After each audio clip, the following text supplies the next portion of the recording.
Hello மக்களே, வணக்கம். Welcome back to my channel. இன்றைக்கி என்ன விஷயம்னா, இதை பார்க்கும்போதே தெரியும், கருவேப்பிலை சம்மந்தப்பட்ட வீடியோ தான். நம்ம காய்கறி கடைக்கெலாம் போனால், காய்கறி வாங்கினா கொஞ்சம் கருவேப்பிலை கொடுங்கன்னா எல்லோரும் கொடுப்பாங்க. அந்த கருவேப்பிலையை நம்ம குழம்புல தாளிக்கும் போது யூஸ் பண்ணிவிட்டு சாப்பிட்றதுக்கு முன்னாடி எடுத்து இப்படி ஓரம் சைடில் வச்சிடுவோம். ஆனால் இதில் எவ்வளோ நன்மைகள் இருக்குதுன்னு தெரியுமா? நம்ம எல்லோரும் இப்போ எண்ணெய் தயாரிக்கிறவங்க எல்லாருமே இதில் போட்டு தான் தயாரிக்கிறாங்க. நேச்சுரல் ஆயில் தயாரிக்கிறவங்க எல்லாம் அவங்களே சொல்கிறாங்க இதில் எவ்வளோ பெனிஃபிட் இருக்குன்னு சொல்லிட்டு. நம்ம தலை முடிக்க தேய்ச்சிக்கிற ரெடியாக்கிற நம்ம வயிற்றுக்கு நம்ம எடுத்துக்கிறதுல குழம்புல ஃபஸ்ட்டு தாளிக்கும் போது யூஸ் பண்ணுவோம்.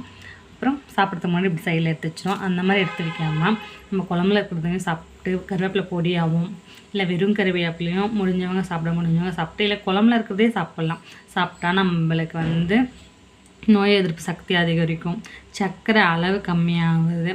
நம்மளுக்கு இதில் இரும்பு சத்து இருக்குது. பெண்களுக்கு இரும்பு சக்தி எவ்வளோ முக்கியம்னு சொல்லிட்டு எல்லாருக்கும் தெரியும். இவ்வளோ நன்மைகள் இந்த கருவேப்பிலையை நம்ம தூரமாக தாளிச்சிட்ட உடனே இப்படி தூக்கி போட்டுறோம். இது அவ்வளோ நன்மைகள் இருக்குது. எனக்கு தெரிஞ்சதை நான் உங்க கூட ஷேர் பண்ணிக்கிறேன். இந்த வீடியோ உங்களுக்கு பிடிச்சிருந்துச்சுன்னா லைக் பண்ணுங்கள், ஷேர் பண்ணுங்கள், கமெண்ட் பண்ணுங்கள். மறக்காமல் நம்ம சேனலை சப்ஸ்கிரைப் பண்ணிக்கோங்க. முடிஞ்ச வரையும் இந்த கருவேப்பிலை சாப்பிட்டு நம்ம உடம்பை நம்ம நல்லா வச்சுக்கலாம்.